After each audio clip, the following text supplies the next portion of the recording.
पार्वती, आज मैं तुझे नहीं छोड़ूंगा।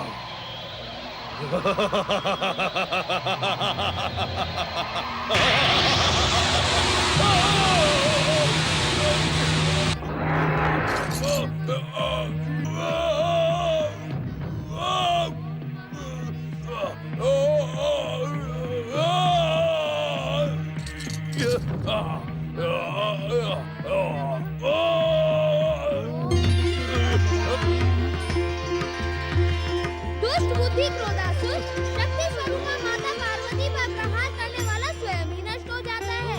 तू भी जीवित रहने के योग्य नहीं है दुष्ट, परंतु शिव आज्ञा का सम्मान करते हुए मैं तुझे जीवित छोड़कर शिव इच्छा से ही दैत्य गुरु शुक्राचार्य के आश्रम में फेंक देता हूँ।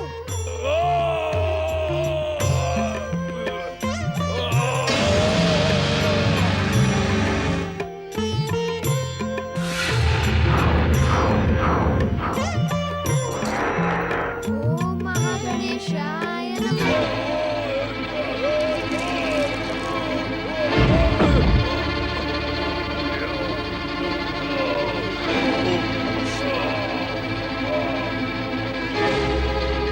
मैंने तुम्हें अपने आश्रम से चले जाने के लिए कहा था क्रोधासुर, तुम फिर अटके।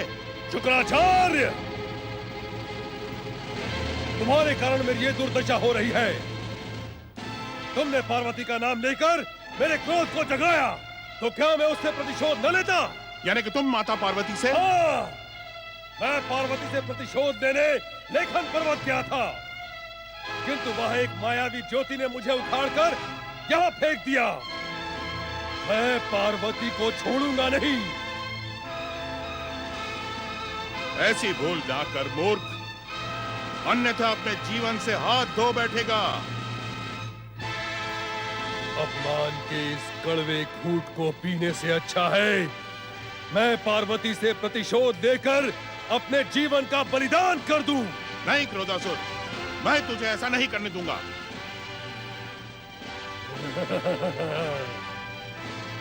तू मुझे रोकने वाला कौन होता है शुक्राचार्य? आज के बाद दैत्य जाति तेरे नाम पर थूकेगी। तू दैत्य गुरु नहीं, आजन्म दैत्य शत्रु कहलाएगा। क्रोधासुर, मैं कुछ भी कहलाऊं, परंतु मैं तुझे माता पार्वती से प्रतिशोध लेने के लिए नहीं जाने दूंगा। अवश्य जाऊंगा, अवश्य जाऊंगा। जब तक जीवित रहूंगा जाता रहूंगा। पार्वती ने मेरा जीवन कलंकित किया है, मैं उसे कदापि नहीं छोड़ूंगा। हट मत कर बावले, मेरी बात मान। क्यों दैत्य शत्रु, आज पार्वती की इतनी चिंता क्यों? क्रोधासुर, मुझे तेरी और अपनी चिंता है। यदि तू माता पार्वती से प्रतिशोध लेने के लिए गया तो उस पाप का भागीदार मैं भी बनूंगा। इसीलिए मैं तुझे वहां नहीं जाने दूंगा, कदापि नहीं जाने दूंगा। शुक्राचार्य, यदि तुम पार्वती को मेरे प्रतिशोध से बचाना चाहते हो तो मुझे एक वचन दो। वचन? कैसा वचन? त्रिलोक विजयी, सर्वशक्तिशाली बनने के लिए वरदान पाने का मुझे कोई उपाय बताओ। अन्यथा मैं चला पार्वती से प्रतिशोध लेने। ठहरो, ठहरो वत्स ठहरो। मैं उस भयानक पाप से बचने के लिए तुम्हें उपाय अवश्य बताऊंगा।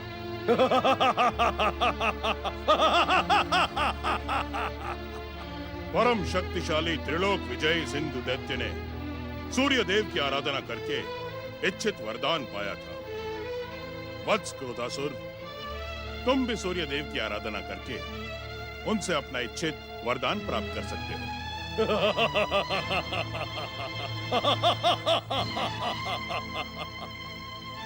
ये तो मैं जानता था शुक्राचार्य, इस संसार में सीधी उंगली से घी कदापि नहीं निकलता।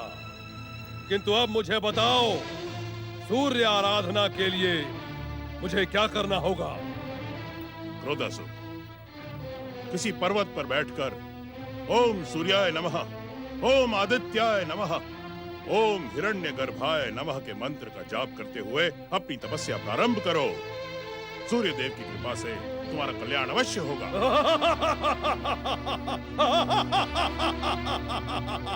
ओम सूर्याय नमः, ओम आदित्याय नमः, ओम हिरण्यगर्भाय। ओम महागणेशाय नमः। ओम परम देवाय नमः। ओम महागणेशाय नमः। ओम विश्ववरदाय नमः। ओम हिरण्यगर्भाय नमः। ओम महागणेशाय नमः। ओम विश्ववरदाय नमः। ओम सूर्याय नमः। ओम महागणेशाय नमः। ओम विश्ववरदाय नमः। ओम परम देवाय नमः। ओम महागणेशाय नमः। ओम विश्ववरदाय नमः। ओम परम देवाय नमः। ओम विश्ववरदाय नमः। ओम आदित्याय नमः। ओम विश्ववरदाय नमः। ये माता पार्वती की तपस्या से तीनों लोग अस्त व्यस्त हो सकते हैं। इन्हें इस लीनता से तपस्या करने की क्या आवश्यकता है? ये तो स्वयं शक्ति स्वरूपा है। समझ में नहीं आता कि इनकी तपस्या का उद्देश्य क्या है। क्षमा करें देवराज, माता पार्वती की तपस्या का उद्देश्य जन कल्याण और लोकहित का ही संकल्प होगा। वरुण देव, ये आप कैसे कह सकते हैं? माता तो पुत्र के कल्याण की चिंता में ही लगी रहती है, परंतु मुझे वास्तविक चिंता तो इस दुष्ट असुर को देखकर हो रही है। ओम आदित्याय नमः। हाँ देवराज, चिंता का विषय तो यही है। कौन है ये भयानक असुर और किस उद्देश्य से भगवान सूर्य की आराधना कर रहा है? पवन देव, हमसे प्रश्न करने की भूल करने के स्थान पर आपने अब तक इसका परिचय प्राप्त क्यों नहीं किया? आप तो सृष्टि के कण कण में प्राण वायु बनकर विचरते हैं। क्यों? देवराज, इस वाद विवाद को त्याग कर सर्वप्रथम सूर्यदेव को इसे वरदान देने से रोकना होगा। अपनी आराधना करने वाले को सूर्यदेव वरदान अवश्य देते हैं। सिंधु दैत्य को वरदान देते समय भी हमने उन्हें रोकने का सफल प्रयास किया था। परंतु अनजाने ही सूर्यदेव से अमरता का वरदान पाने वाला सिंधु दैत्य तो श्री महागणेश के अवतार के हाथों मारा गया और सूर्यदेव का वरदान भी उसकी रक्षा नहीं कर सका। रक्षा भले ही ना कर सका हो, किंतु हमें तो पतित कर दिया था ना स्वर्ग से सिंधु दैत्य ने, और उसने हमारे मस्तक पर कलंक का टीका लगा दिया था। हमें सूर्यदेव को रोकना ही होगा। नारायण नारायण। ओम श्री गणेशाय नमः। प्रणाम देव ऋषि। देवराज इंद्र, ये तो आप भली भांति जानते हैं कि आपके रोकने से भगवान सूर्य रुकने वाले नहीं हैं। हम उन्हें रुकने के लिए विवश कर देंगे देवर्षि। नारायण नारायण। देवराज इंद्र, सूर्य देव को विवश करने का प्रयास आप इससे पहले भी कई बार कर चुके हैं और हर बार का परिणाम आपको याद ही होगा, है ना? देव ऋषि, कुछ भी कहने सुनने की आवश्यकता नहीं है देवराज इंद्र। मैं अपनी दिव्य दृष्टि से ये देख रहा हूँ कि यह असुर सूर्यदेव से वरदान अवश्य पाएगा। अर्थात नारायण नारायण। अर्थात ये देवराज इंद्र कि ये असुर वरदान प्राप्त करके स्वर्ग पर अधिकार करेगा, फिर आपके मस्तक पर कलंक का टीका लगेगा। और ये भी हो सकता है, बड़े दुख के साथ मुझे कहना पड़ रहा है देवराज इंद्र, कि श्री महागणेश के अवतारों के हाथों इस असुर का वध भी ना हो। सावधान देवगणों, सावधान। नारायण नारायण।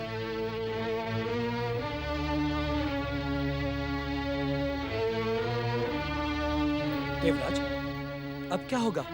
देवर्षि नारद ने तो देवर्षि नारद की बात पर विश्वास करके हम हाथ पे हाथ धरे बैठे नहीं रहेंगे। हमें किसी भी मूल्य पर सूर्यदेव को वरदान देने से रोकना होगा। देवराज, यदि माता पार्वती की तीव्र तपस्या के प्रभाव से इस संसार में उथल पुथल हुई तो क्या होगा? इस प्रभाव को रोकने के लिए हमें आशुतोष भगवान शिव की शरण में कैलाश जाना होगा देवराज। हाँ, किंतु पहले सूर्यदेव के पास जाएं या भगवान भोलेनाथ के पास, यह निर्णय कैसे करें? मैं तुम्हारी आराधना के स्वर श्री महागणेश तक पहुंचाने वाली भक्ति हूँ। मैं तुम्हारी आराधना को स्वर प्रदान करने वाली पूजा हूँ। विवाद का अंत करने के लिए गौरीपुत्र क्रोधासुर को पुनः खींच लेते हैं। भोलेनाथ की उपेक्षा देखकर देवी पार्वती कैलाश का त्याग करती हैं। शिव कथन से दुखी महोदर गौरीपुत्र में विलीन हो जाते हैं। ओम सूर्याय नमः। ओम हिरण्यगर्भाय नमः। ओम आदित्याय नमः। ओम सूर्याय नमः। ओम आदित्याय नमः। ओम सूर्याय नमः। ओम हिरण्यगर्भाय नमः। ओम आदित्याय ओम सूर्याय नमः। हिरण्यगर्भाय नमः।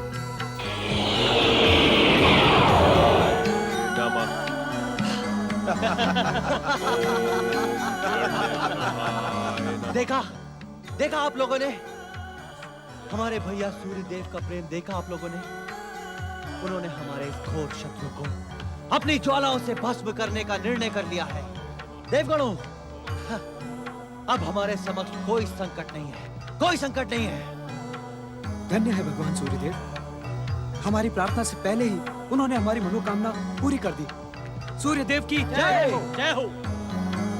देवगणों, हम क्रोधासुर की कठोर तपस्या की कठोर परीक्षा ले रहे थे। वो अपनी परीक्षा में सफल हुआ। अब हमें उसकी आराधना को वरदान देना ही होगा। नहीं, नहीं भैया नहीं, इस दुष्ट को वरदान देने का विचार त्याग दें। आप हमारे भ्राता होने के साथ साथ त्रिदेवों के भक्त और देवताओं के शुभचिंतक भी हैं। यदि आपने इस दुष्ट को वरदान दिया तो ये सारी सृष्टि में हाहाकार मचा देगा। नहीं भैया, हम पहले भी कई बार कह चुके हैं, आज फिर कह रहे हैं। भैया इंद्र, हम अपने कर्तव्य और धर्म से विमुख नहीं हो सकते। हमें क्रोधासुर को वरदान देना ही होगा। सूर्यदेव, मर्यादा की सीमा से बाहर जाने का प्रयास ना करें। इस दुष्ट को वरदान देने का विचार त्याग दें आप। असंभव देवराज, असंभव। तो फिर देखें देवेंद्र की प्रचंड शक्ति का प्रभाव, जो आपके असंभव को क्षण मात्र में संभव बना देगा। शांत हो देवराज, शांत हो। आप ये उचित नहीं कर रहे हैं। हम अनुचित भी नहीं कर रहे हैं वरुण देव। अपने अधिकार और सम्मान की रक्षा के लिए हम वरदान पाने से पहले ही इस दुष्ट पापी और अत्याचारी असुर को यमलोक पहुंचा देंगे। ओम आदित्याय नमः। दिव्य शक्ति संपन्न देवताओं, अपनी दिव्य शक्तियों से इस दुष्ट क्रोधासुर को यमलोक पहुंचा दे आप।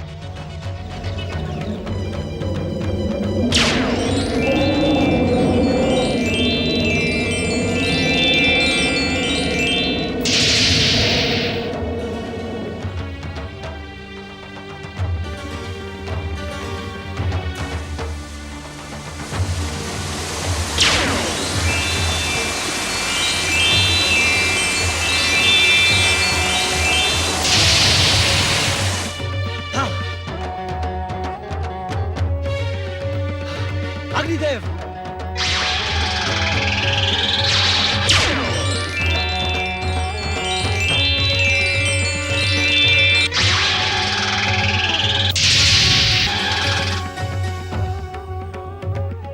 वज्र प्रकट हो। नहीं देवराज नहीं, अब वज्र प्रहार से कोई लाभ नहीं। महर्षि दधीचि की हड्डियों से बने वज्र को कलंकित न करें देवराज।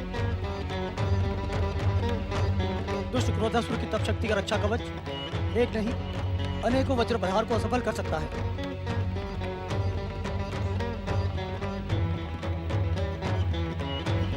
ओम हिरण्यगर्भाय नमः।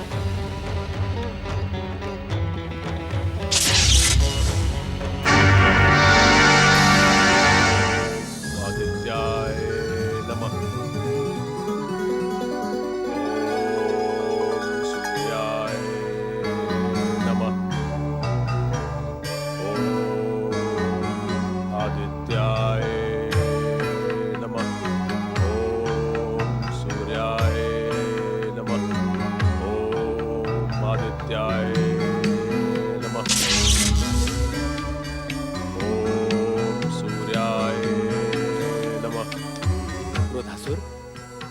वत्स क्रोधासुर, ओम आदित्याय नमः। हम तुम्हारी कठोर तपस्या से प्रसन्न हैं। हर परीक्षा में सफल होकर तुमने वरदान पाने का अधिकार पा लिया है। नमः। अब अपनी तपस्या को विराम दो और अपना इच्छित वरदान मांगो।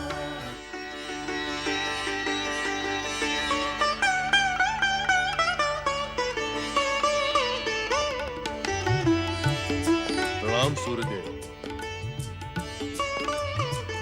आप धन्य हैं सूर्यदेव, आप धन्य हैं।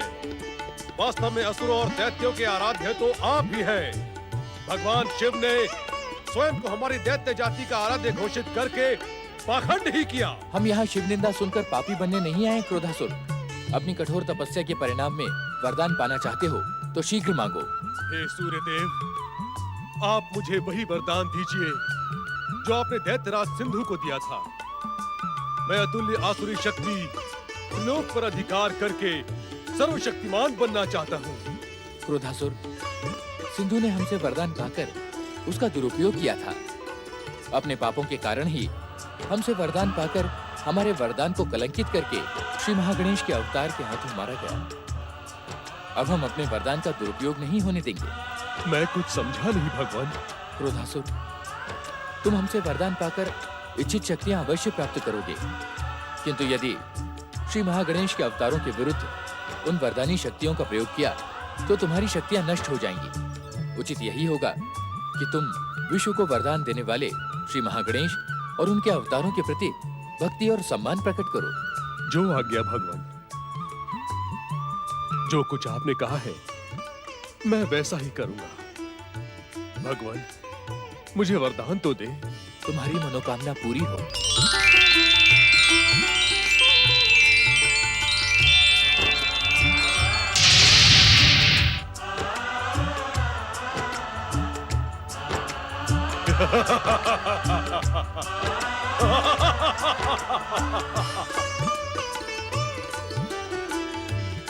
जय सूर्यदेव।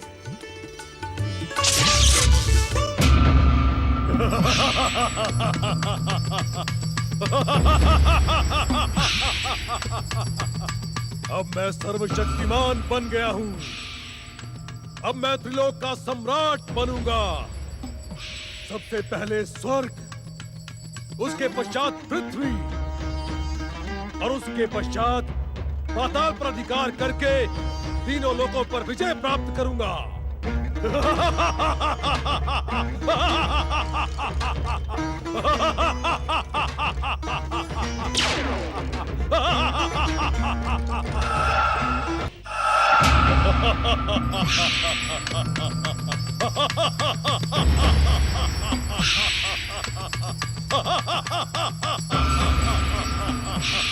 स्वर्ग के कायर और भीरू देवताओं, सावधान सावधान। सर्वशक्ति संपन्न महासुर राज क्रोधासुर तुम्हारे स्वर्ग पर अधिकार करने आ रहा है। अब यदि जीवित रहना चाहते हो तो इन चरणों की दास्तां स्वीकार करो। विजयी विध्वंसक असुर सेना प्रकट हो। असुर सम्राट क्रोधासुर की, असुर सम्राट क्रोधासुर की, असुर सम्राट क्रोधासुर की, असुर सम्राट क्रोधासुर की, असुर सम्राट क्रोधासुर की, नमः शिवाय। असुर सम्राट क्रोधासुर की। असुर वीरों, चलो स्वर्ग की ओर चलो। ठहर जाओ वरदानी क्रोधासुर। तुमने हमारे परामर्श के कारण ही वरदान प्राप्त किया है। यदि तुम हमारा परामर्श लिए बिना स्वर्ग विजय का अभियान करोगे तो तुम्हारी भी वही दशा होगी जो सिंधु दैत्य की हुई थी। इसीलिए पहले हमारा आशीर्वाद लो और फिर स्वर्ग का विचार करो। कौन है ये तुच्छ प्राणी जो परम शक्तिशाली क्रोधासुर को रोकने का दुस्साहस कर रहा है? कौन है ये? क्षमा करें असुर सम्राट। ये दैत्य, असुर और राक्षस जाति के एकमात्र गुरु भृगुपुत्र शुक्राचार्य हैं। गुरु नहीं मूर्ख, ये दैत्य शत्रु है। तुम भोले भाले दैत्य इस दुष्ट के षड्यंत्र को नहीं जानते। दुष्ट और कायर देवताओं से साठगांठ करके ये दैत्य जाति का भविष्य पाताल के अंधकार में छुपाए रखना चाहता है। ये आप क्या कह रहे हैं असुर सम्राट? मेरी बात पर संदेह करने का दंड तुम्हें प्राण देकर चुकाना पड़ेगा मूर्ख। क्या तुम मेरी बात नहीं सुन रहे हो क्रोधासुर? शीघ्र यहाँ आओ और मेरा आशीर्वाद प्राप्त करो। अब मुझे तुम्हारे आशीर्वाद और परामर्श की कोई आवश्यकता नहीं है शुक्राचार्य। मैं तुम्हारी सच्चाई पहचान चुका हूँ। अपना आशीर्वाद और परामर्श अपने पास ही रखो। स्वर्ग विजय के पश्चात पृथ्वीलोक पर अभियान के समय मैं तुम्हें और उस पार्वती को अवश्य दंडित करूंगा। चलो दैत्य वीरों, चलो। असुर सम्राट क्रोधासुर की, असुर सम्राट क्रोधासुर की। ओम महागणेशाय नमः। ओम विष्णुवरदाय नमः। ओम महागणेशाय नमः। ओम विष्णुवरदाय नमः। ओम परमदेवाय नमः। ओम महागणेशाय नमः। ओम विष्णुवरदाय नमः। ओम महागणेशाय नमः। ओम विष्णुवरदाय नमः। ओम परमदेवाय नमः। ओम महागणेशाय नमः। ओम विष्णुवरदाय नमः।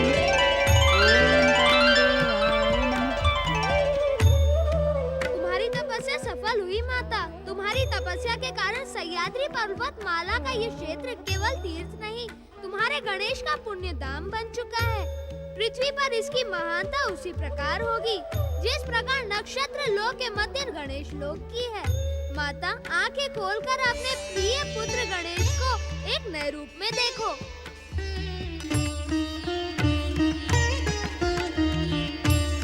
गिरिजात्मज रूप? हाँ माता, तुम्हारा गणेश गिरिजात्मज रूप में तुम्हारी सेवा में उपस्थित है। जय माता की।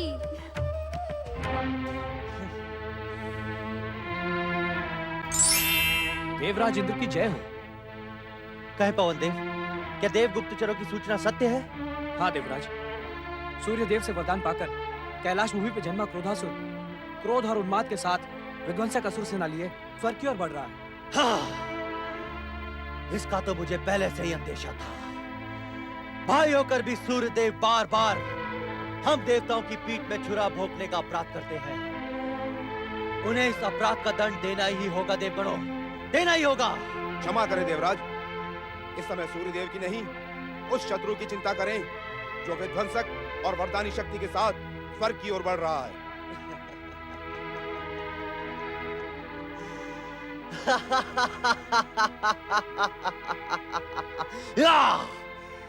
देवगणों, हम इस दुष्ट क्रोधासुर को यमलोक पहुंचाकर सूर्यदेव की कीर्ति और वरदानी शक्ति को धूल में मिला देंगे।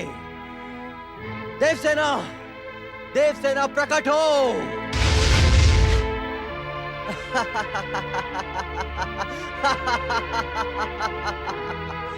देवगणों, देववीरों, स्वर्ग की ओर आंखें उठाने वाले की आंखें फोड़ दो। चलो, चलो मेरे साथ। स्वर्गाधिपति देवराज इंद्र की, सर्वशक्तिमान वरदानी असुर सम्राट क्रोधासुर की, सर्वशक्तिमान वरदानी असुर सम्राट क्रोधासुर की, स्वर्गाधिपति देवराज इंद्र की, सर्वशक्तिमान असुर सम्राट क्रोधासुर की, स्वर्गाधिपति देवराज इंद्र की, सर्वशक्तिमान वरदानी असुर सम्राट क्रोधासुर की।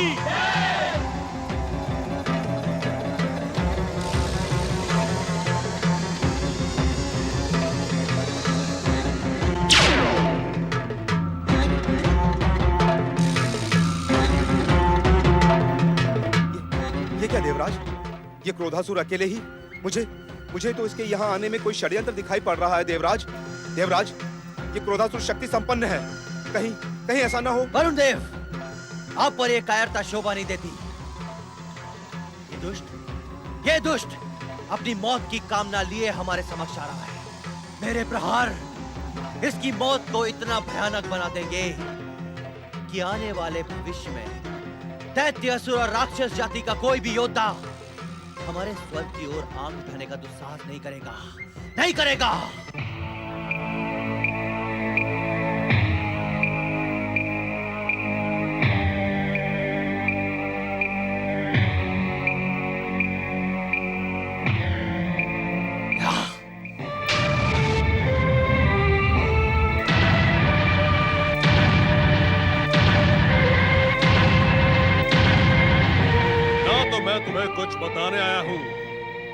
ही समझाने।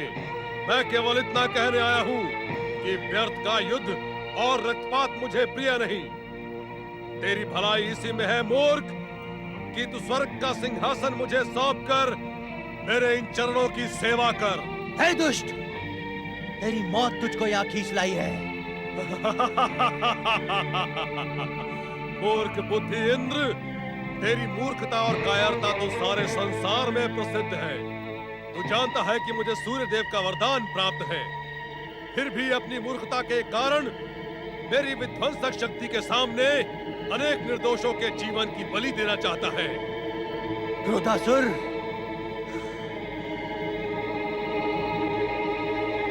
बलि तो तेरे जीवन की दी जाएगी क्रोधासुर, तेरे जीवन की। ये ले, संभाल मेरा प्रहार।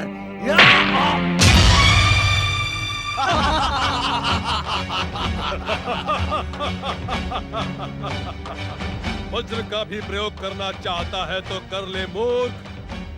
क्रोधासुर तुझे एक अवसर और देता है, किंतु याद रहे, इसके पश्चात तुम्हें सांस लेने का भी अवसर नहीं मिलेगा। अदृश्य हो जाने में ही भलाई है देवराज, अन्यथा ये हम देवताओं की कीर्ति को सदा सदा के लिए कलंकित कर देगा।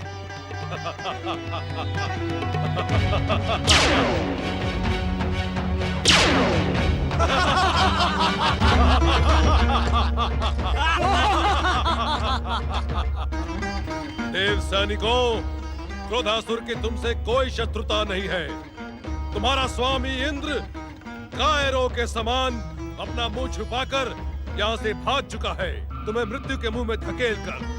हे सैनिकों, अदृश्य होकर तुम अपने जीवन की रक्षा कर सकते हो, अन्यथा युद्ध करके अपनी युद्ध की अभिलाषा पूरी करो।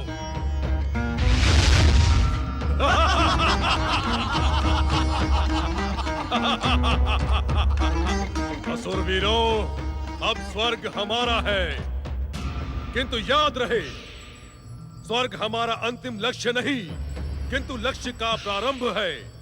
अब हम स्वर्ग पर अधिकार करके पृथ्वी अभियान की योजना को अंतिम रूप देंगे। चलो स्वर्ग की ओर। मैं जीवन का आदर्श से परिचय करवाने वाली भक्ति हूँ। मैं भक्ति की ओर हर जीवन को प्रेरित करने वाली पूजा हूँ। क्रोधासुर को सावधान करते हुए सूर्यदेव वरदान देते हैं। देवी पार्वती की तपस्या सफल करने के लिए गौरी पुत्र गिरिजात्मज रूप में प्रकट होते हैं। वरदानी क्रोधासुर के सामने देव शक्ति पराजित होती है। प्राण बचाकर भागते भयभीत देवताओं को रोककर नारद कहते हैं, अरे अरे अरे अरे, ये प्राण बचाकर कहाँ भागे जा रहे हो देवताओं? देवर्षि, देवर्षि, हमारे साथ घोर अन्याय हुआ है। हम युद्ध में पराजित हो चुके हैं। अरे, लड़े बिना ही पराजित हो गए? नारायण नारायण, साहस छूट गया तुम्हारा। तो हम क्या करते देवर्षि? करने को तो बहुत कुछ कर सकते थे देवराज इंद्र। लोग मातृभूमि की रक्षा के लिए प्राणों का भी मोह नहीं करते, प्राण देकर प्राण लेते हैं। इन्हें बलिदानी कहा जाता है।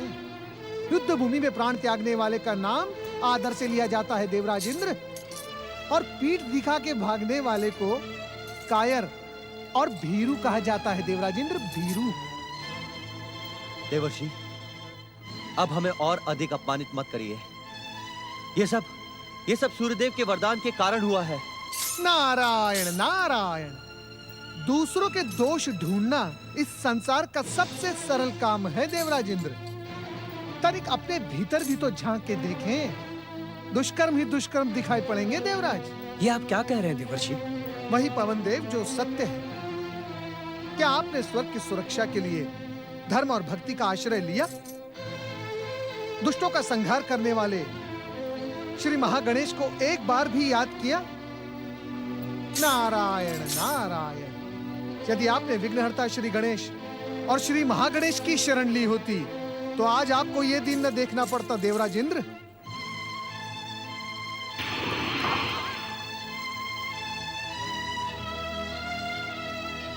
प्रणाम देवर्षि। देवर्षि, मैंने क्रोधासुर को वरदान देने से पहले सिंधु दैत्य का परिणाम याद दिलाते हुए उसे सावधान किया था। नारायण नारायण। आपने उसे किस प्रकार सावधान किया था सूर्यदेव? मैंने उसे कहा था कि यदि वो परमदेव श्री महागणेश के अवतारों के प्रति वरदानी शक्तियों का प्रयोग करेगा तो वे व्यर्थ हो जाएंगी। इसीलिए देवताओं को परमदेव श्री महागणेश की आराधना करके उनकी कृपा प्राप्त करनी चाहिए। धन्य हैं आप सूर्यदेव, धन्य हैं। धन्य है आपकी कीर्ति और धन्य है आपकी देवनिष्ठा। आपने अपने ही वरदान के विरुद्ध देवताओं की सहायता करके आपने अपना नाम इतिहास के पन्नों में स्वर्ण अक्षरों में लिखवा दिया। क्षमा करें देवऋषि, मुझे इसमें प्रशंसा का कोई कारण नहीं दिखाई पड़ता। नारायण नारायण। कारण तो उसे दिखाई देता है देवराज इंद्र जिसके भीतर धीरज, धैर्य और संतोष हो। स्वार्थ और ईर्ष्या ने आपकी बुद्धि विवेक को नष्ट कर डाला है। जिसे आप अपना शत्रु समझते रहें, वे ही भगवान सूर्य इस समय आपको भगवान श्री महागणेश की आराधना का परामर्श देने आए हैं देवराज। पहले इनसे ये पूछिए कि परिणाम को जानते हुए भी इन्होंने क्रोधासुर को वरदान दिया ही क्यों? आपकी वरदानी शक्ति की आड़ में वो हम देवताओं की कीर्ति दूर दुसरित करने में सफल रहा। इस प्रश्न का कोई उत्तर है आपके पास? मैं आपके किसी भी प्रश्न का उत्तर नहीं देना चाहता देवराज। ये तो केवल एक परामर्श था जो देवताओं की खोई हुई कीर्ति को पुनः स्थापित कर सकता है, वो मैंने दे दिया। अब यहाँ एक पल रुके रहना अनुचित है। प्रणाम देवर्षि। ओम श्री महागणेशाय नमः।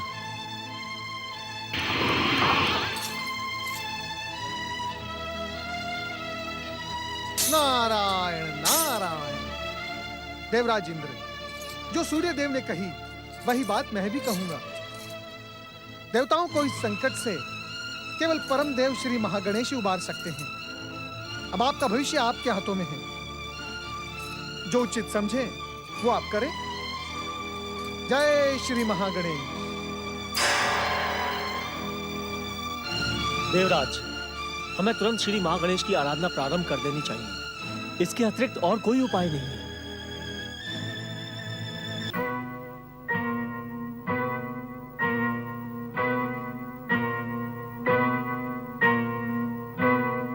माता, लोक कल्याण और जनहित के जिस संकल्प को साथ कर तुमने तपस्या की थी वह श्री महागणेश की इच्छा से पूर्ण हुई।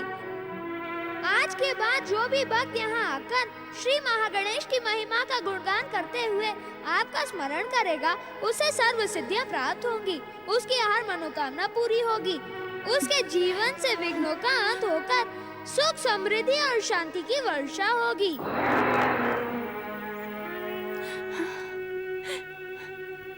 प्रणाम माता। क्षमा करो माता, पिताश्री की आज्ञा प्राप्त किए बिना हमारा यहाँ से जाना उचित नहीं होगा। यदि हम भी आपके साथ चले गए तो पिताश्री को बहुत दुख होगा। मैं जानता हूँ माता, कैलाश का त्याग करते समय मेरे साथ न आने का दुख अभी भी तुम्हारे भीतर है। मेरी विवशता को समझकर मुझे क्षमा कर दो माता। मैं पुत्र की मर्यादा का पालन करते हुए इस समय भी पिताश्री की सेवा में कैलाश में हूँ, परंतु मेरी प्राण ज्योति तुम्हारी सेवा के लिए इस मूर्ति में समाई है। तुम धन्य हो पुत्र। मैं जानती थी तुम अधिक समय तक अपनी माता से दूर नहीं रह सकते। गणपति, तुम वास्तव में पुत्र का आदर्श हो।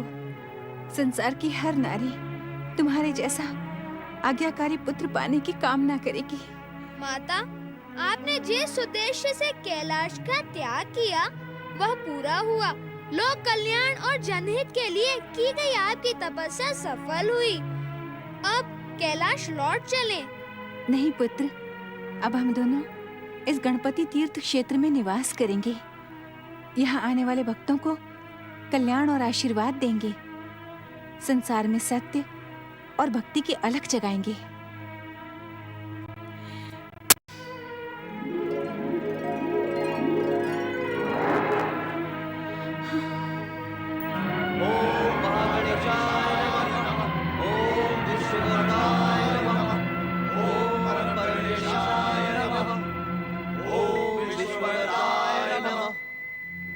हे हे परमदेव श्री महागणेश, आपकी आराधना में स्वयं को समर्पित ना करके हम देवताओं ने घोर अपराध किया है और इस अपराध का दंड हम पराजित होकर भुगत रहे हैं। हे परमदेव, हम अज्ञानियों की भूल को क्षमा कर दें। हम पर कृपा करें परमदेव, हम पर दया करें। हम पर कृपा करें परमदेव, हम पर दया करें श्री महागणेश। हमें क्षमा करें श्री महागणेश। क्षमा करें श्री महागणेश।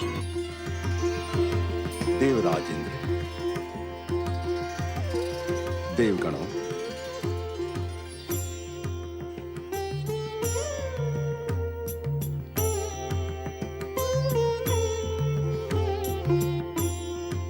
परमदेव श्री महागणेश की जय। विश्व को वरदान देकर संकट दूर करने वाले श्री महागणेश की जय।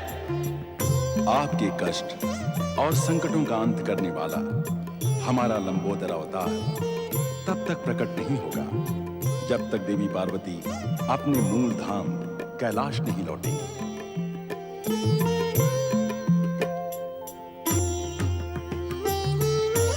इसलिए सर्वप्रथम शक्ति स्वरूपा देवी पार्वती को प्रसन्न करके प्रार्थना कीजिए कि वे कैलाश लौटकर हमारे लंबोदर अवतार को प्रकट करने की भूमिका बनाएं। आप सबका कल्याण हो।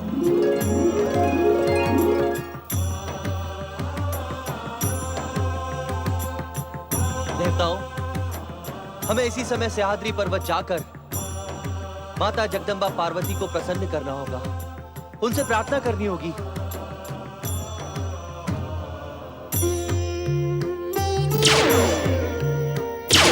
जगत जननी जगदम्बा माता पार्वती की जय। सर्वमंगल मांगल्ये शिवे सर्वार्थ-साधिके शरण्ये त्र्यंबके गौरी नारायणी नमोस्तुते।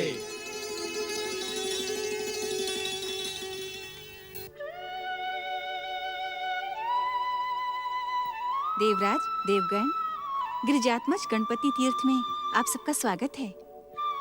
पृथ्वी के गणेश लोक के समान इस पावन तीर्थ के आप सब प्रथम तीर्थयात्री हैं। इस तीर्थ की यात्रा करने के कारण आपकी मनोकामना अवश्य पूर्ण होगी। माता, हम देवगण आपके पास एक प्रार्थना लेकर आए हैं। हमें पूर्ण विश्वास है कि आप हमारी प्रार्थना अस्वीकार नहीं करेंगी। हे माते, लोक कल्याण और जनहित के जिस संकल्प को साधकर आपने एक कठोर तपस्या की है, वो सफल हुई है। हमें इस बात का ज्ञान है माते। माते, आपके प्रयास से ही ये स्वयंभू गिरिजात्मज गणपति तीर्थ प्रकट हुआ है। हे माते, अब आपको भगवान शिव और गौरी पुत्र श्री गणेश के पास कैलाश लौट चलना चाहिए। ये प्रार्थना है अथवा परामर्श? किसी के बिना पूछे आपने परामर्श देना कब से सीख लिया देवराज? मुझे आपके परामर्श की कोई आवश्यकता नहीं। अवश्य ही इस अनुरोध के पीछे आपका कुछ स्वार्थ छुपा होगा। माता, ये तो संसार की रीत है कि पुत्र कुपुत्र होते हैं, परंतु माता कुमाता नहीं होती। ये सत्य है कि हम हमारा स्वार्थ साध कर ही आपकी सेवा में आए हैं, परंतु आपकी सेवा में भेजने का आदेश जो पूरे संसार के आराध्य है परमदेव श्री महागणेश ने ही दिया है। हाँ माता, परमदेव ने कहा है जब तक आप कैलाश नहीं लौटेगी तब तक संसार को अत्याचारी क्रोधासुर के अत्याचारों से मुक्ति देने वाले श्री महागणेश के लंबोदर अवतार प्रकट नहीं होंगे। माता, हम बड़ी आशा लेकर आपकी सेवा में इस प्रार्थना के साथ आप सब महादेव की शरण में कैलाश जाएं। इस परामर्श के अतिरिक्त इस समय मैं आपकी और कोई सहायता नहीं कर सकती। माते, आपके कैलाश पहुंचे बिना महादेव हमारी कोई सहायता नहीं करेंगे। हम अज्ञानी बच्चों पर दया करते हुए आप कैलाश लौट चले माते। हमें आप सबसे सहानुभूति है। इस गणपति तीर्थ के दर्शन कर लेने के कारण आपकी मनोकामना अवश्य पूरी होगी, परंतु मैं तब तक कैलाश नहीं लौटूंगी जब तक मेरे स्वामी मुझे सम्मान के साथ यहाँ लेने नहीं आएंगे। ये मेरा दृढ़ निश्चय है। माता, ऐसी स्थिति में तो यदि कल्याण स्वरूपी भगवान शिव को आप देवताओं का कल्याण प्रिय होगा तो उन्हें यहाँ अवश्य आना होगा।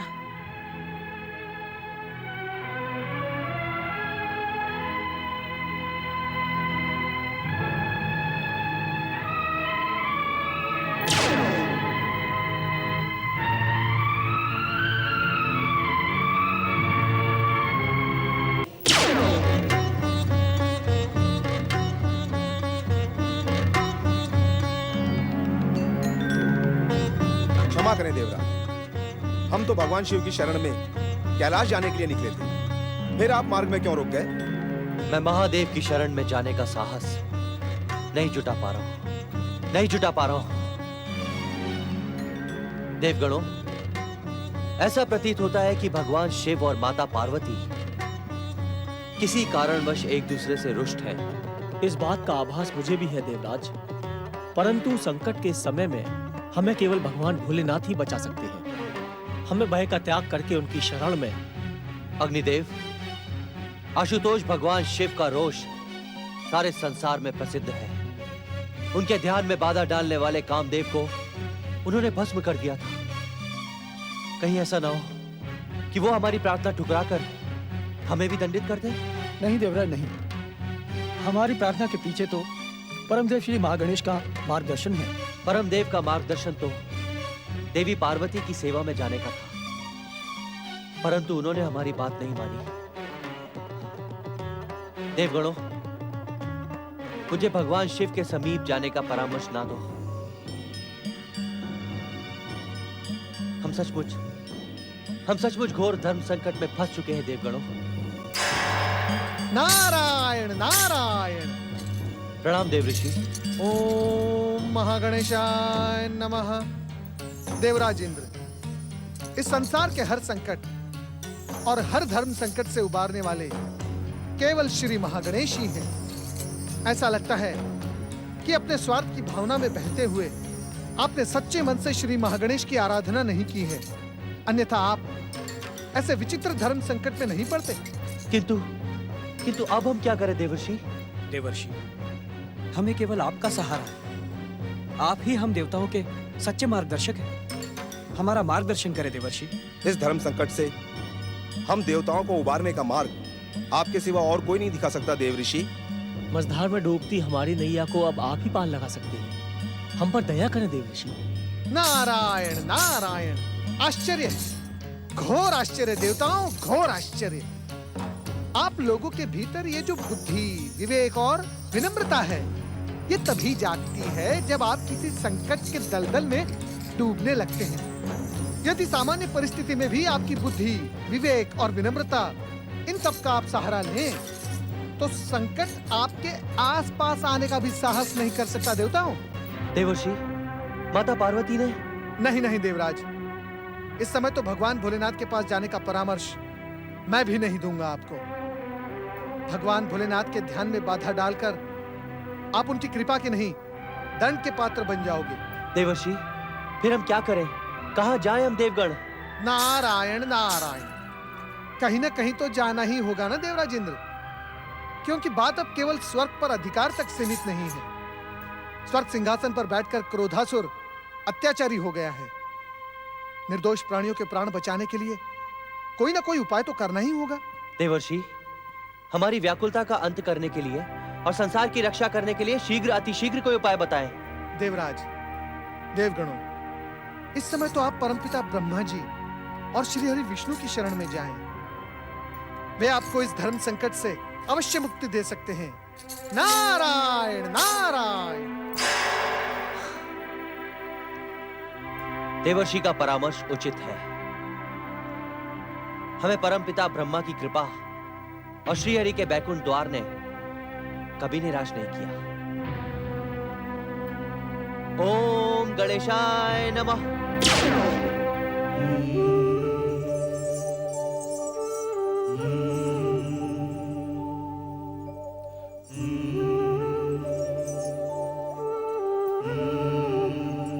ऐसे कब तक खड़े रहेंगे नंदी महाराज? भगवान भोलेनाथ का ध्यान भंग हो गया तो हमें गौरीपुत्र को पुकारना चाहिए नंदी महाराज।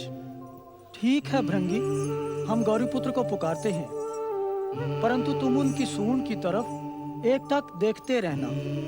ध्यान के समय गौरीपुत्र की सूंड ही सक्रिय रहती है। आप चिंता न करें नंदी महाराज, जैसे ही सूंड में कंपन पैदा होगी, हम दोनों भागकर भगवान भोलेनाथ की सेवा में पहुंच जाएंगे। गौरीपुत्र, हम पर कृपा करें। नंदी महाराज, आपका स्वर तो आपके कानों तक नहीं पहुंचा, गौरीपुत्र कैसे सुन पाएंगे? गौरीपुत्र, आपने पिछले कई दिनों से कुछ नहीं खाया। हम दोनों ने भी। भागो नंदी भैया भागो, गणपति की सूंड जाग उठी है। भयभीत ना हो शिवगणों, आओ मेरे समीप आओ। गौरीपुत्र, आपने। हम जानते हैं नंदी महाराज कि माता पार्वती के जाने के बाद कैलाश में किसी ने भी अन्न का एक दाना भी ग्रहण नहीं किया है। परंतु मेरा दृढ़ निश्चय है, जब तक माता पार्वती लौट कर नहीं आएंगी, तब तक हम अपने अनशन व्रत का त्याग नहीं करेंगे। परंतु आप दोनों बिना किसी चिंता के प्रसाद ग्रहण करें, क्योंकि आप दोनों ने कोई संकल्प अथवा निश्चय नहीं किया है। बिना इच्छा के अनशन करने से कोई काम सफल नहीं होता। गौरीपुत्र, आप तो स्वयं परम देव श्री महागणेश के अवतार हैं और त्रिकालदर्शी हैं। आपसे इस संसार में कुछ भी छुपा नहीं है। कम से कम इतना तो बता दें कि माता पार्वती कहाँ हैं और कैलाश कब लौटेंगी।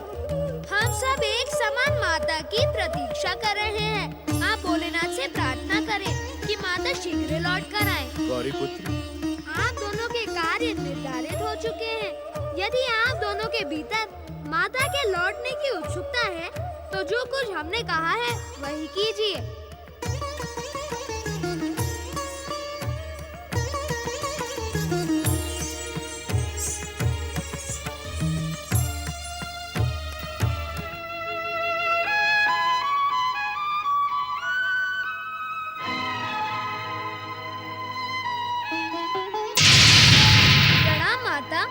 आप मेरी ही नहीं सारे संसार की माता हैं। आप जानती हैं कि यदि क्रोधासुर को पराजित नहीं किया गया तो वह सारे संसार में उत्पात मचा देगा। उसके अत्याचारों का प्रारंभ हो चुका है माँ। उस दुष्ट को रोकने के लिए संसार के प्राणियों पर दया करो। शीघ्र कैलाश लौटकर दुष्ट क्रोधासुर का अंत करने वाले परम देव श्री महागणेश के लंबोदर अवतार को प्रकट करने की भूमिका बनाओ माँ।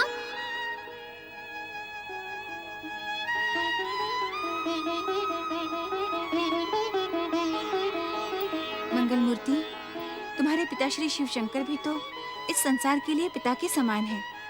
तो क्या उन्हें इस संसार और अपने बच्चों की चिंता नहीं होनी चाहिए? पिताश्री शिव शंकर तो कल्याण के प्रतीक है माँ। तो जगत कल्याण के निमित्त उन्हें मेरा संकल्प पूरा करने के लिए यहाँ आना ही होगा। ये मेरा अटल और अंतिम निर्णय है। मैं जीवन का आदर्श से परिचय करवाने वाली भक्ति हूँ। मैं भक्ति की ओर हर जीवन को प्रेरित करने वाली पूजा हूँ। गौरीपुत्र क्रोधासुर को दंडित करते हैं। दैत्य गुरु की बात मानकर क्रोधासुर सूर्य आराधना करता है। क्रोधासुर पर इंद्र और देवताओं का शक्ति प्रयोग असफल होता है। ओम नमः शिवाय। हर हर महादेव, हर हर महादेव, हर हर महादेव, हर हर महादेव। आप सभी का कैलाश में स्वागत है। ब्रह्मदेव, श्री हरि विष्णु, हमारी ध्यान समाधि के कारण आपको प्रतीक्षा करनी पड़ी, इसका हमें खेद है। देवादिदेव महादेव, आपकी सर्वज्ञ दृष्टि से इस संसार में कुछ भी नहीं छिपा हुआ। ध्यान समाधि में रहते हुए भी आपको कण कण का ज्ञान रहता है। हम सबके यहाँ प्रकट होने का कारण आप भलीभांति जानते हैं। कृपा करके देवी पार्वती को कैलाश लेवाना है, इसी में संसार का कल्याण है।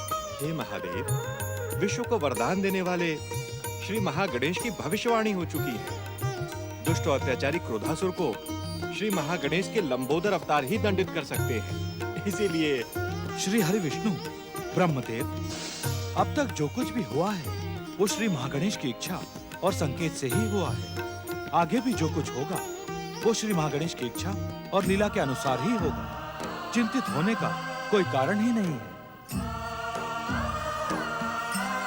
प्रणाम पिताश्री, प्रणाम ब्रह्मदेव, प्रणाम श्री हरि, प्रणाम देवर्षि नारद। महादेव, आपका कथन सत्य का प्रतीक और सुंदर का साक्षी है। यदि आप क्रोधासुर को भस्म करने का अनुरोध मान लेते, तो माता पार्वती कैलाश से लेखनगिरी पर्वत प्रस्थान न करती। जय जय श्री गणेश।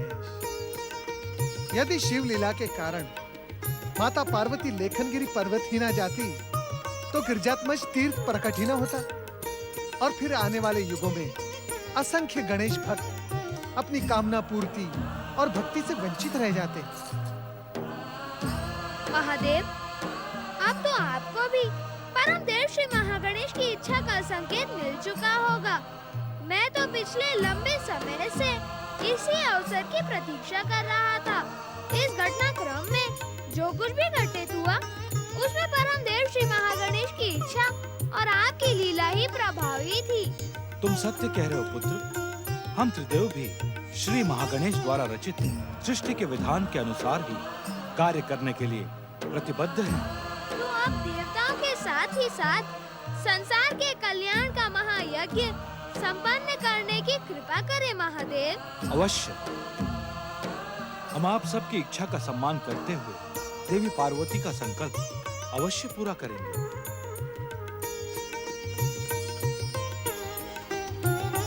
आइए आप सब भी हमारे साथ गिरजात्मज गणेश तीर्थ यात्रा का पुण्य लाभ प्राप्त करें।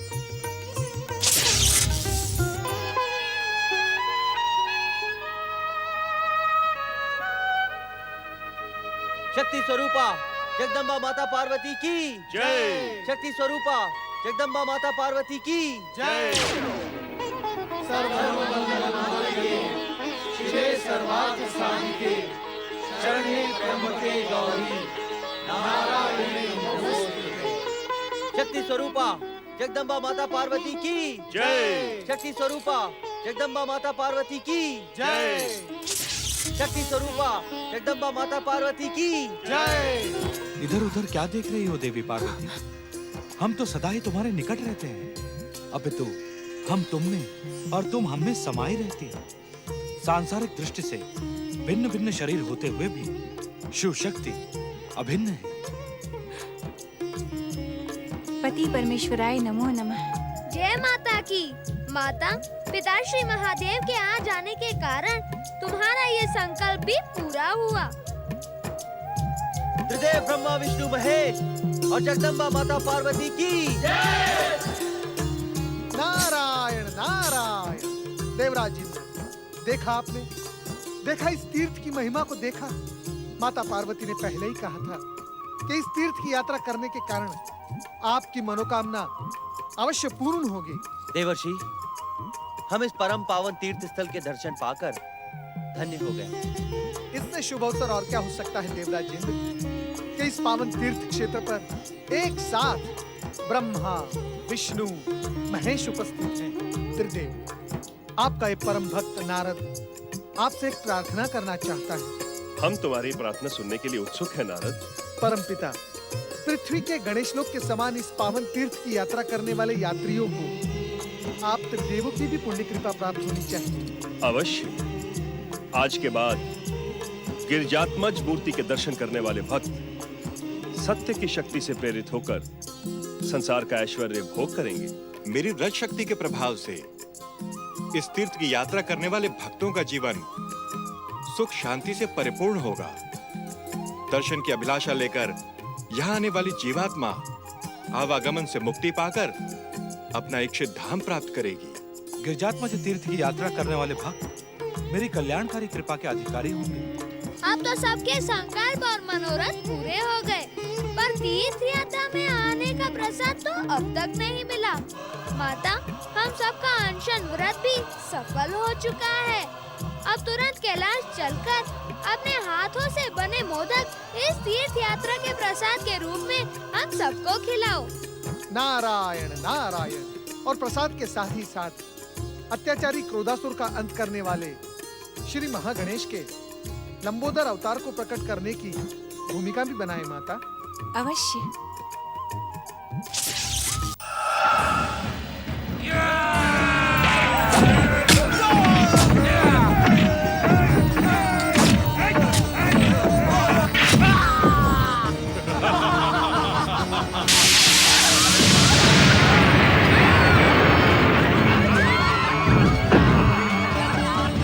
स्वर्ग, स्वर्ग के पश्चात पृथ्वी, पृथ्वी के पश्चात पाताल लोक, तीनों लोकों पर महान असुर सम्राट क्रोधासुर का साम्राज्य स्थापित होगा। सेना नायक, तुम असुर सेना की टुकड़ी लेकर पाताल की ओर अभियान करो। जो आज्ञा असुर सम्राट। मूर्ख, असुर सम्राट नहीं, त्रिलोकपति कहो, त्रिलोकपति। नारायण नारायण, जय जय श्री महागणेश। मूर्ख साधु, क्या तू इतना नहीं जानता कि त्रिलोकपति के सामने किसी और की जय जयकार नहीं की जाती? नारायण नारायण, मूर्ख और अज्ञानी अपने ही समान सभी को मूर्ख और अज्ञानी समझते हैं। मैं तुम्हें सावधान करने आया हूँ, मूर्ख क्रोधासुर। इन पृथ्वीवासियों पर जो तुम अत्याचार कर रहे हो ना, ये शीघ्र ही रोक दो, अन्यथा श्री महागणेश का कोप तुम्हें ले डूबेगा। नारायण।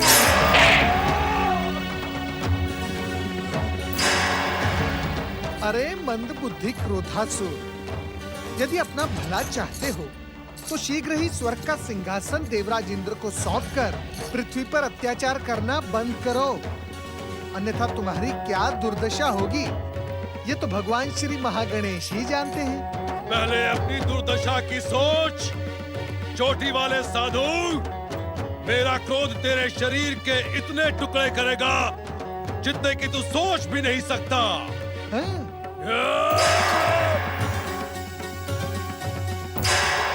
नारायण नारायण, अरे अज्ञानी क्रोधासुर, तुम मुझे स्पर्श भी नहीं कर पाओगे। तुम्हें पराजित करने की भूमिका बनाने के लिए माता पार्वती कैलाश पहुंच चुकी हैं और तुम्हें दंडित करने के लिए श्री महागणेश के लंबोदर अवतार के प्रकट होने में अब अधिक समय नहीं है। ओम लंबोदराय नमः। सावधान हो जाओ, अन्यथा नारायण नारायण। इसी समय कैलाश पर आक्रमण कर देना उचित होगा त्रिलोकपति। शत्रु को प्रकट होने से पहले ही उसे समाप्त करने की भूमिका बनाएं। सारी असुर सेना आपके आदेश की प्रतीक्षा कर रही है। अपने शत्रु को दंडित और समाप्त करने के लिए क्रोधासुर को किसी सेना की आवश्यकता नहीं। मूर्ख, अपने शत्रुओं का काल हूं मैं, काल से भी विकराल हूं मैं। त्रिदेव ब्रह्मा विष्णु महेश और माता पार्वती की जय। त्रिदेव ब्रह्मा विष्णु महेश और माता पार्वती की जय। त्रिदेव ब्रह्मा विष्णु महेश और माता पार्वती की जय।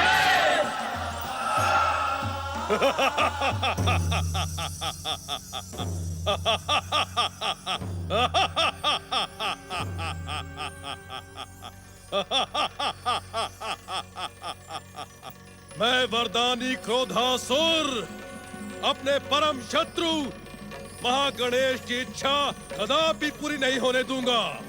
मैं जानता हूँ इस कैलाश भूमि पर महागणेश का अवतार लंबोदर प्रकट होने वाला है, किंतु उससे पहले ही मैं इस कैलाश भूमि को नष्ट भ्रष्ट कर डालूंगा। देवर्षि, तुम्हारा मार्गदर्शन पाकर भी ये उन्मत्त हो गया। इसे तो उन्मत्त तो होना ही था। मैंने तो पहले इसे भस्म करने का परामर्श दिया था। इसका जीवित रहना उचित नहीं है स्वामी। मंगल मूर्ति श्री महागणेश की इच्छा का संकेत मिल चुका है। इस दुष्ट क्रोधासुर को परास्त करने वाले श्री महागणेश के अवतार लंबोदर के प्रकट होने का अवसर आ चुका है। जो आज्ञा पिताश्री। परम देव श्री महागणेश के परम पावन लंबोदर अवतार प्रकट हो।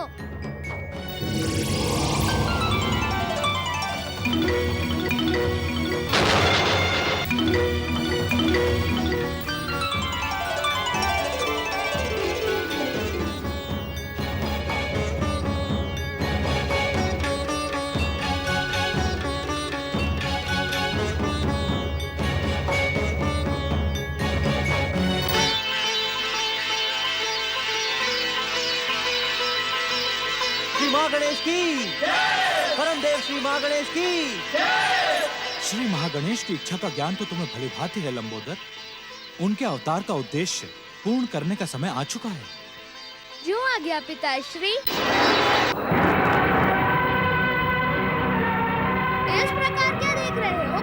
क्रोधासुर, मुझसे युद्ध करो। कहाँ गई तुम्हारी वरदानी शक्ति? कहाँ गया तुम्हारा क्रोध? युद्ध करो।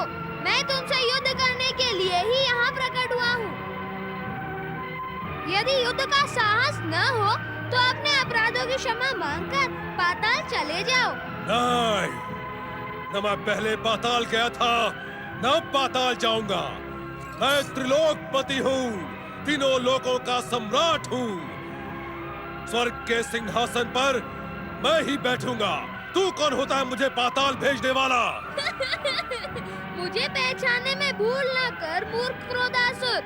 मैं तेरा काल हूँ काल। भलाई इसी में है कि स्वर्ग का सिंहासन देवराज इंद्र को सौंपकर पाताल के अंधकार में अचेत हो जाओ। अचेत तो मैं तुझे करूंगा गजमुख। तेरे माता पिता और सभी शुभ शक्तियों को अचेत कर पाताल के अंधकार में धकेल दूंगा। ले संभाल मेरा प्रहार। हाँ।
मैं अपनी हार स्वीकार करता हूँ भगवान।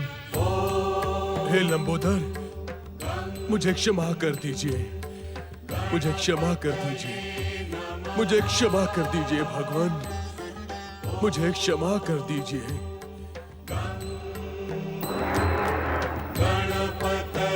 क्षमा मांगकर तुमने अपने जीवन की रक्षा कर ली, परंतु तुम्हें क्षमा करने का अधिकार मेरे पास नहीं है। यदि क्षमा मांगनी ही है तो माता पार्वती, भगवान भोलेनाथ और उन सबसे क्षमा मांगो जिन्हें तुम्हारे अत्याचारों के कारण कष्ट भुगतना पड़ा। जो आज्ञा भगवान, जो आज्ञा।